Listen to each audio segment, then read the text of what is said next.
Hi friends, आप सभी का स्वागत है हमारे अपने YouTube channel special field special study में। आज इस वीडियो में हम बात कर रहे होंगे डीएड स्पेशल एजुकेशन के अंतर्गत एचआई, वीआई और आईडीडी तीनों ट्रेड का जो कॉमन पेपर है। सब्जेक्ट है आपका इंट्रोडक्शन टू डिसेबिलिटी, जो कि आपके डीएड स्पेशल एजुकेशन में फर्स्ट ईयर का ये फर्स्ट थ्योरी पेपर है, जो कि आप लोग 20 जून को इसका पेपर देने वाले हैं, यानी कि इंट्रोडक्शन टू डिसेबिलिटी। ये कॉमन कोर्स है और सभी बच्चे इसका अध्ययन करते हैं।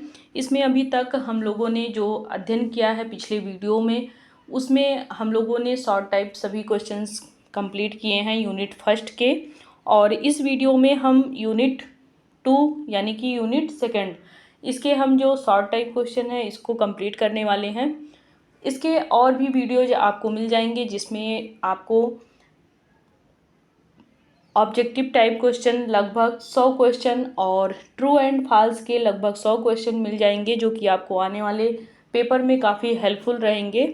और इस वीडियो में हम कवर करने वाले हैं यूनिट सेकेंड। तो चलिए हम शुरू करते हैं समय ना गंवाते हुए।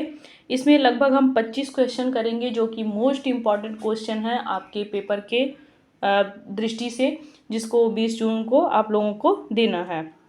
तो चलिए देखते हैं। पहला क्वेश्चन है कि लोकोमोटर दिव्यांगता क्या है। ये यूनिट सेकंड का आपका पहला क्वेश्चन रहा, जो कि मोस्ट इम्पॉर्टेंट क्वेश्चन है। लोकोमोटर दिव्यांगता क्या होती है, इसके बारे में आपको कम शब्दों में लेकिन अच्छे से लिखना है। तो आपको उसमें क्या लिखना है कि लोकोमोटर दिव्यांगता से तात्पर्य ये होता है कि इसमें जिस बच्चे को ये दिक्कत होती है, लोकोमोटर की समस्या, उसके मांसपेशियों में बहुत ही जकड़न और हड्डियों में अकड़न हो जाती है, जिसके कारण ये अपने पैरों को अच्छे से मूवमेंट नहीं कर पाते हैं, या कह लीजिए एक तरीके से इनका शरीर भी अच्छे से मूवमेंट नहीं कर पाता है कभी कभी, लेकिन पैर में ये ज़्यादा प्रभावित होता है। तो ये बच्चे चलने फिरने में कहीं ना कहीं कठिनाई महसूस करने लगते हैं, और धीरे धीरे क्या होता है कि वो हड्डियां अकड़ जाती हैं, एकदम से मांसपेशियां तन जाती हैं, जिससे फिर बच्चे को चलने की जो समस्या है वो उसके जीवन भर की हो जाती है। तो यहाँ पे एक तरीके से ये मस्कुलो स्केलेटल या फिर कह लीजिए कि तंत्रिका तंत्र की दुर्बलताओं के कारण भी किसी भी व्यक्ति की जो गति होती है वो चाहे उसके आने जाने से संबंधित हो या फिर उसकी कोई अन्य एक्टिविटी हो, वो करने में कहीं ना कहीं उसको असमर्थ हो जाता है, जिसमें वे स्वयं की गति और वस्तुओं की जो गति होती है दोनों को शामिल किया जाता है। यानी कि जो बच्चे में मांसपेशियां अकड़ जाएंगी या हड्डियां तन जाएंगी, तो वो चलने फिरने के साथ साथ किसी वस्तु को पकड़ भी नहीं पाएगा और अच्छे से उस वस्तु को एक स्थान से दूसरे स्थान पे रख भी नहीं पाएगा।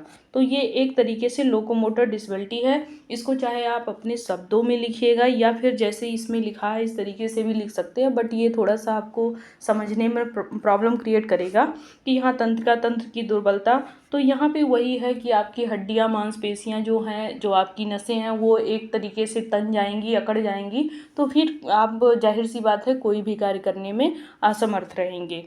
नेक्स्ट हमारा क्वेश्चन है क्वेश्चन नंबर 27 कि पोलियोमाइलाइटिस किस कारण से होता है। तो पोलियो का जो वायरस होता है वो पोलियो वायरस ही होता है, जिसके कारण व्यक्ति को कहीं ना कहीं चलने फिरने में भी उसको दिक्कत होती है, यहाँ तक कि अपने कार्य करने में उसको समस्या होती है। लेकिन ये फैलता कैसे है व्यक्तियों में, तो ये किसी के संपर्क में आने से, जिसको पोलियो हुआ हो, या फिर दूषित जल पीने से, या फिर भोजन के माध्यम से भी ये पोलियो जो वायरस होते हैं ये शरीर के अंदर प्रवेश कर जाते हैं और व्यक्ति को एक तरीके से लोकोमोटर डिसेबिलिटी के शिकार बना देते हैं। नेक्स्ट क्वेश्चन नंबर आपका 28 है कि पोलियोमाइलाइटिस को कैसे रोका जा सकता है। तो निष्क्रिय जो आपके पोलियो वायरस वैक्सीन होते हैं, IPV या ओरल पोलियो वायरस वैक्सीन, जिसको OPV के साथ में टीकाकरण के माध्यम से ये दिया जाता है बच्चों को, जिससे पोलियो को हम रोक सकते हैं। आप जानते हैं पोलियो की दवाएं पोलियो के इंजेक्शन वगैरह ये सब बच्चों को लगते हैं बचपन में, तो ये किस लिए लगाया जाता है कि बच्चों को पोलियो ना हो। गांव में 2 बूंद जिंदगी की पोलियो का ये ड्रॉप पिलाया जाता था, अभी भी पिलाया जाता है, आप लोग जानते होंगे, लेकिन अब बहुत कम ही हो गया है ये चीज़ें। नेक्स्ट क्वेश्चन नंबर आपका 29 है कि सेरेब्रल पॉलिसी के शैक्षिक निहितार्थ क्या हैं। तो जो सेरेब्रल पॉलिसी के शैक्षिक निहितार्थ हैं उसमें सबसे पहले गतिशीलता और संचार की जो चुनौतियों को समायोजित करने के लिए अनुकूली शिक्षण रणनीतियाँ ये अपनाई जाती हैं, विशेष उपकरण और उससे संबंधित IEP की आवश्यकता वहाँ पे होती है, यानी कि उस व्यक्ति के जो व्यक्तिगत शिक्षा कार्यक्रम होता है उस चीज़ को भी वहाँ पे देखा जाता है और उसको भी उसमें शामिल किया जाता है सेरेब्रल पाल्सी के शैक्षिक निहितार्थ में। नेक्स्ट क्वेश्चन नंबर आपका 30 हो जाएगा कि बच्चों में मस्कुलर डिस्ट्रॉफी के लिए कौन सी प्रबंधन रणनीतियों का उपयोग किया जाता है। तो मस्कुलर डिस्ट्रॉफी के लिए प्रबंधन जो रणनीतियाँ हैं इसमें आपके भौतिक चिकित्सा, व्यावसायिक चिकित्सा, सहायक उपकरण और लक्षणों को इसमें प्रतिबंधित करने के लिए दवा और यदि आवश्यक हो तो उसमें शल्य चिकित्सा, सर्जिकल जिसको सर्जरी बोलते हैं, ये भी चीज़ें इसमें शामिल की जाती हैं इसको रोकने के लिए, किसको, मस्कुलर डिस्ट्रॉफी को। नेक्स्ट क्वेश्चन नंबर आपका 31 है कि दृश्य हानि को परिभाषित कीजिए। दृश्य हानि यानी कि ब्लाइंडनेस को। तो यहाँ पे दृश्य हानि एक ऐसा शब्द होता है जिसको हम कहते हैं कि या तो व्यक्ति पूर्ण रूप से देख नहीं पाता है जिसको अंधापन कहते हैं, या फिर कम दृष्टि यानी कि बच्चा थोड़ा बहुत देख पाता है। तो इसमें हम दोनों चीज़ों को शामिल करते हैं, जहाँ किसी व्यक्ति की दृष्टि को सामान्य स्तर पर ठीक नहीं किया जा सकता है, जिसमें उसके रोज़मर्रा के जो काम होते हैं वो अक्सर प्रभावित होते हैं। रोज़मर्रा की अपनी जो चीज़ें हैं या कह लीजिए DLS उसका प्रभावित हो जाता है, अपनी वो चीज़ों को अच्छे से संपादित नहीं कर पाता है, अपने कार्य को अच्छे से नहीं कर पाता है। नेक्स्ट क्वेश्चन नंबर आपका 32 है कि अंधेपन के प्राथमिक कारण क्या हैं। तो अंधेपन के प्राथमिक कारणों में मोतियाबिंद, ग्लूकोमा, उम्र से संबंधित धब्बेदार अंधपतन, मधुमेह, रेटिनोपैथी और ट्रैकोमा जैसे जो संक्रामक बीमारी हैं ये इसमें शामिल होते हैं। नेक्स्ट क्वेश्चन नंबर आपका 33 है कि कक्षा में कम दृष्टि का प्रबंधन कैसे किया जा सकता है। तो कक्षा में जो कम दृष्टि वाले बच्चे होते हैं उनके लिए जो हम प्रबंधन करते हैं उसमें आपके आवर्धन उपकरण होते हैं जो कि लेंस जिसको बोला जाता है, या बड़े प्रिंट वाली बुक होती है, या फिर बड़े छापे की जो पुस्तकें बड़ी बड़ी आती हैं वो भी होता है। इसके विपरीत में सामग्रियों को मतलब रखा जाता है, या जो उच्च क्वालिटी के जो असामान्य बच्चों को दिया जाता है उससे उच्च क्वालिटी का जो होता है वो हम जो लो विजन वाले बच्चे होते हैं उनके लिए हम प्रबंध करते हैं। उनके बैठने की व्यवस्था का हम यहाँ पे खास ख्याल रखते हैं, और कम दृष्टि वाले जो बच्चे होते हैं उनके देखने की क्षमता को अधिक करने के लिए हम उनके क्लासरूम में बल्ब वगैरह की भी व्यवस्था रखते हैं कि उचित प्रकाश उनको मिल सके, ताकि वे अच्छे से ब्लैक बोर्ड पे क्या चीज़ें लिखी हैं उसको देख पाएँ। नेक्स्ट क्वेश्चन नंबर आपका 34 है कि दृष्टि हानि वाले छात्रों के लिए कुछ शैक्षिक उपकरण क्या हैं। तो जो दृष्टि हानि वाले हैं उनके लिए शैक्षिक उपकरण में आप लोग जानते ही हैं, ब्रेल पुस्तकें होती हैं, स्क्रीन रीडर होता है, स्पर्शनीय ग्राफिक्स होता है, ऑडियो पुस्तकें इसमें शामिल होती हैं। ये सारी चीज़ें जो आपके होते हैं, जैसे ब्रेलर हुआ आपका ब्रेलर मशीन, और आपके इसमें टेलर फ्रेम है, अबेकस है, ये सारी चीज़ें भी जो बच्चे ब्लाइंडनेस के होते हैं उनके लिए यूज होती हैं। नेक्स्ट क्वेश्चन नंबर आपका 35 है कि दृष्टिहानि सीखने को कैसे प्रभावित करती है। तो दृष्टिहानि जो है वो दृश्य जानकारी तक पहुंच को सीमित करके सीखने को ये प्रभावित कर सकती है, जिससे समझ और भागीदारी सुनिश्चित करने के लिए वैकल्पिक शिक्षण संसाधनों और रणनीतियों की यहाँ पे आवश्यकता होती है। नेक्स्ट क्वेश्चन नंबर आपका 36 है कि श्रवण हानि क्या है। तो श्रवण हानि जो है ये सुनने में आंशिक या पूर्ण अक्षमता को ये संदर्भित करती है, जो कि हल्की सुनने की हानि से लेकर के गंभीर बहरेपन तक को यहाँ पे देखा जाता है। अगला क्वेश्चन है आपका कि 37 बहरेपन के सामान्य कारण क्या हैं। जब बच्चा सुन नहीं पाता है, बहरापन आ जाता है, तो उसके सामान्य कारण क्या हो सकते हैं। तो उसके सामान्य कारण आपके देख सकते हैं, एक तो आनुवांशिक कारण हो सकता है, एक संक्रमण होता है। संक्रमण में जैसे कि मेनाइजाइटिस या फिर खसरा या तेज आवाज़ के संपर्क में आना या फिर ओटोटॉक्सिक जो दवाएं होती हैं वो बच्चों जो माएँ होती हैं वो ले लेती हैं, या सुनने की क्षमता में कमी आना, ये सभी बहरेपन के सामान्य लक्षण होते हैं इसमें। नेक्स्ट क्वेश्चन नंबर 38 है कि सुनने की क्षमता में कमी को कैसे रोका जा सकता है। तो कानों को अत्यधिक शोर से बचाकर, कान के संक्रमण का तुरंत इलाज करके, और जब संभव हो तो ऑटोटॉक्सिक दवाओं से परहेज करके सुनने की जो क्षमता है इसकी कमी को हम रोक सकते हैं। नेक्स्ट क्वेश्चन नंबर आपका 39 है कि उपलब्ध श्रवण यंत्रों के प्रकार क्या हैं। तो श्रवण यंत्रों के प्रकार में हम अगर देखें तो कान के पीछे जो BTE ये इसको शामिल किया जाता है, कान के अंदर ITE और नली के अंदर ITC और पूरी तरह से नली के अंदर CIC, ये सभी यंत्र इसमें लगाए जाते हैं ताकि बच्चों को अच्छे से सुनाई दे। तो ये श्रवण यंत्र के प्रकार हैं जिसमें आपके BTE, ITE और ITC और CIC ये आपके शामिल हैं। नेक्स्ट क्वेश्चन नंबर आपका 40 है कि सुनने की क्षमता में कमी कक्षा में संचार को कैसे प्रभावित करती है। तो सुनने की क्षमता में कमी संचार को प्रभावित इस प्रकार से करती है क्योंकि छात्रों के लिए जो निर्देश सुनना या फिर चर्चा में भाग लेना या जो श्रवण संकेत होते हैं उस पर किसी भी प्रकार की कोई प्रतिक्रिया ना देना, या फिर कोई प्रतिक्रिया वो देना भी चाहें तो वो उनको मुश्किल महसूस होना कि सामने से क्या कहा गया है, हमें क्या कहना है, इस प्रकार से, या फिर सहायक उपकरणों या फिर दृश्य सहायक जो उपकरण हैं उसका उपयोग करना यहाँ पे। तो इससे क्या होता है कि सुनने की क्षमता में कमी को हम कहीं ना कहीं जान पाते हैं, या फिर कह लीजिए उसके संचार को कैसे ही प्रभावित हो रहा है उस चीज़ से भी हम परिचित हो पाते हैं। नेक्स्ट क्वेश्चन नंबर आपका 41 है कि भाषण और भाषा विकार क्या है।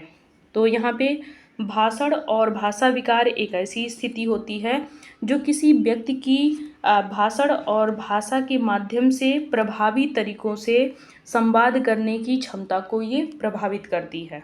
यानी कि ये एक दूसरे से जो कम्युनिकेशन होता है उस कम्युनिकेशन के तरीकों को कहीं ना कहीं ये प्रभावित करती है, जिसमें आपके उच्चारण आता है, प्रवाह आता है, आवाज़ आती है, भाषा आती है, भाषा की समझ या फिर अभिव्यक्त करने की जो कला होती है वो सारी चीज़ें कहीं ना कहीं प्रभावित होती हैं।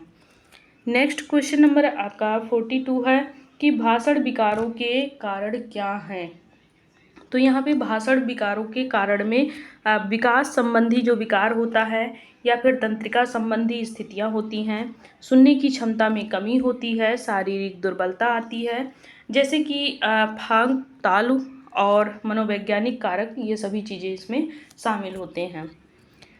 अगला क्वेश्चन है आपका 43 कि भाषण और भाषा विकारों का प्रबंधन कैसे किया जा सकता है। तो भाषण और भाषा विकारों का जो प्रबंधन है वो भाषण चिकित्सा संवर्धन वैकल्पिक संचार यानी कि AAC उपकरणों का उपयोग करके यहाँ पे हम शैक्षिक जो रणनीतियाँ हैं इसके माध्यम से इसको हम सुधार सकते हैं। अगला है आपका क्वेश्चन नंबर 44। ये थोड़ा सा फास्ट हो जा रहा है आप लोगों के लिए, लेकिन आप लोगों को थोड़ा फास्ट पढ़ना भी पड़ेगा। 20 तारीख से पेपर है तो कवर नहीं हो पाएगा, इसलिए यहाँ पे ज़्यादा से ज़्यादा क्वेश्चन हमें अटेम्प्ट करना है। तो आप वीडियो कम समय में आप लोगों को ज़्यादा क्वेश्चन के माध्यम से दी जाएगी। तो हमारा क्वेश्चन है अगला कि 44 कि भाषण विकारों वाले छात्रों की मदद करने के लिए कौन से शैक्षिक समायोजन किए जा सकते हैं। तो शैक्षिक समायोजन में बोलने के लिए अतिरिक्त समय प्रदान करना, दृश्य सहायता का उपयोग करना, साथियों के समर्थन को प्रोत्साहित करना और एक सहायक और धैर्यपूर्ण सीखने का वातावरण सुनिश्चित करना इसमें शामिल होता है। अगला है आपका 45 क्वेश्चन कि भाषा विकारों के कुछ सामान्य प्रकार क्या हैं। तो यहाँ पे भाषा विकारों के सामान्य प्रकारों में अगर हम अभिव्यंजक भाषा विकार रखें या फिर ग्रहणशील भाषा विकार या मिश्रित ग्रहणशील अभिव्यंजक भाषा विकार को शामिल करें तो भाषा विकारों के ये कुछ सामान्य प्रकार में आपके शामिल होते हैं। नेक्स्ट क्वेश्चन नंबर आपके 46 है कि बधिर अंधापन क्या है, यानी कि बधिरांधता जिसको बोलते हैं। तो बधिरांधता या बधिर अंधापन एक ऐसी स्थिति होती है जिसमें व्यक्ति सुनने और देखने दोनों में ही कहीं ना कहीं अक्षम होता है, यानी कि उसमें ना तो संचार की प्रक्रिया हो पाती है अच्छे से, ना ही विकास होता है उसका, ना ही सीखने में वो गंभीर रूप से अपने आप को शामिल कर पाता है। यानी कि वो जब वस्तुओं को देख नहीं पाएगा तो फिर उसके बारे में नहीं जान पाएगा, सुन नहीं पाएगा तो फिर वो बोल भी नहीं पाएगा, तो इससे काफ़ी चीज़ें उसकी प्रभावित होती हैं।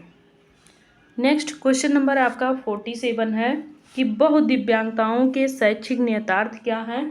तो बहुदिव्यांगताओं के शैक्षिक निहितार्थ में देखा जाता है कि अत्यधिक जो व्यक्तिगत शिक्षा कार्यक्रम होते हैं इसको इसमें शामिल किया जाता है, या फिर बहुविषयक सहायता टीम को इसमें शामिल किया जाता है, या छात्र की जो जटिल आवश्यकताएं होती हैं उसको भी संशोधित करते हैं, या फिर उससे संबंधित जो उपकरण होते हैं उन चीज़ों को वहाँ पे उपलब्ध करा के फिर हम बहुदिव्यांग जो व्यक्ति होते हैं उनके शैक्षिक निहितार्थ को पूरा करते हैं। अगला आपका क्वेश्चन नंबर 48 है कि बधिर अंधापन वाले छात्रों को पढ़ाने के लिए किन रणनीतियों का उपयोग किया जा सकता है। तो बधिर अंधापन वाले छात्रों को पढ़ाने की रणनीतियों में स्पर्शनीय संचार विधियों जैसे कि स्पर्शनीय संकेत, सहायक तकनीक, अत्यधिक संचरित और पूर्वानुमानित वातावरण बनाना और विशेष निर्देशात्मक तकनीकों को नियोजित करना, ये सारी चीज़ें इसमें शामिल हैं। अगला है आपका क्वेश्चन नंबर 49 कि कक्षा में बहुदिव्यांगताओं का प्रबंधन कैसे किया जा सकता है। तो सबसे पहले हम यहाँ पे बात करेंगे IEP की, व्यक्तिगत शिक्षा योजना, इंडिविजुअल एजुकेशन प्रोग्राम के उपयोग को, फिर स्वास्थ्य सेवा को, फिर चिकित्सीय पेशेवर जो होते हैं उनके साथ के सहयोग को, फिर अनुकूली उपकरण को और समावेशी जो शिक्षा होती है, ये सारी चीज़ें इसमें हम शामिल करेंगे। इसके साथ साथ हम एक अच्छा वातावरण प्रदान करेंगे जो कि बहुत जो दिव्यांग वाले जो बच्चे होंगे उनके शिक्षा पर कोई असर ना पड़े। नेक्स्ट और लास्ट क्वेश्चन है आपका इस यूनिट का आपके कि बहुदिव्यांगता वाले बच्चों के लिए शीघ्र हस्तक्षेप का क्या महत्व है। तो बहुदिव्यांगता वाले बच्चों के लिए शीघ्र हस्तक्षेप महत्वपूर्ण है क्योंकि यह विकासात्मक देरी को जल्दी से दूर करने में भी कहीं ना कहीं मदद करता है और जो कौशल होता है उसको भी ये ग्रहण करने में इसको बढ़ावा देता है। और जो दीर्घकालिक जो चीज़ें नहीं सुधर रही होती हैं उसमें भी काफ़ी सुधार देखने को मिलता है और परिवारों को अपने बच्चों के साथ में जो उनकी ज़रूरतें होती हैं उसको भी पूरा करते देखा जाता है। तो ये आपका 50 क्वेश्चन कंप्लीट होता है। नेक्स्ट हम वीडियो में मिलेंगे यूनिट 3 के साथ में जिसमें आपको सभी शॉर्ट टाइप क्वेश्चन करा दिए जाएंगे। लगभग इसमें भी आपको 25 क्वेश्चन देखने को मिलेंगे और आपको ऐसे ही लगभग कंप्लीट करा दिया जाएगा। 25 से ज़्यादा है इसमें आपके 30 क्वेश्चन हैं, 80 क्वेश्चन यानी कि यहाँ पे हो जाएगा कंप्लीट। तो 30 क्वेश्चन आपको यूनिट 3 से देखने को मिलेगा जो कि आपको हो सकता है आज ये वीडियो मिल जाए या कल। तो आप लोग तब तक इस वीडियो को एंजॉय करें और 20 तारीख के पेपर के लिए आप लोग स्टार्ट हो जाएं अभी से, नहीं तो फिर अब अगर समय निकल गया तो फिर आप पछताएंगे। और अगर इसका नोट्स आपको चाहते हैं तो फिर आप हमारे टेलीग्राम चैनल यानी कि special field special study Telegram channel और स्पेशल फील्ड, इन दोनों ही चैनलों से आप जुड़ करके तैयारी अच्छे से कर सकते हैं। यानी कि special field special study YT channel और special field special study Telegram channel, दोनों जगह से आप इसका PDF और वीडियो दोनों के माध्यम से तैयारी करें और अच्छे से अपना पेपर दें। तो तब तक के लिए बहुत बहुत धन्यवाद। स्वस्थ रहें, मस्त रहें और हंसते मुस्कुराते रहें। Bye bye, take care.